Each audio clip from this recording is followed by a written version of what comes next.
హస్తినాపురిలో శాంతిని నెలకొల్పాలన్న ఈ ఆలోచన మీ నోటి నుండి విని ఆశ్చర్యమే కాదు, ఆనందం కూడా కలుగుతోంది. అయితే ఆనందాన్ని మీరే ఉంచుకోండి మహామంత్రి విదురా.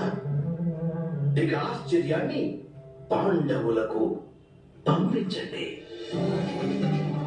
ఇక నా వలన ఏదైనా తప్పు జరిగి ఉంటే నన్ను మీరు క్షమించండి.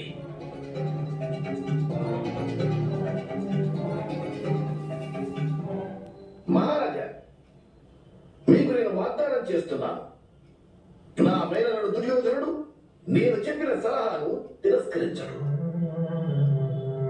తను అవశ్యం శాంతి ప్రస్తావన గురించి ఆలోచిస్తాడు.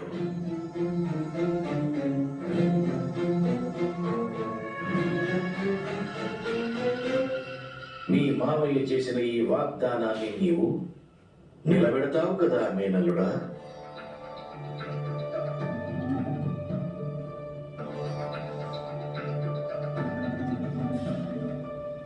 అలాగే, ఇలా మీరు చెప్పారు కనుక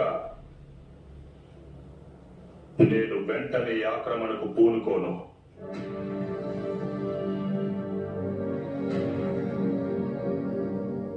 కానీ ఇది సరిపోతుంది మేనల్లుడా, ఇది సరిపోతుంది.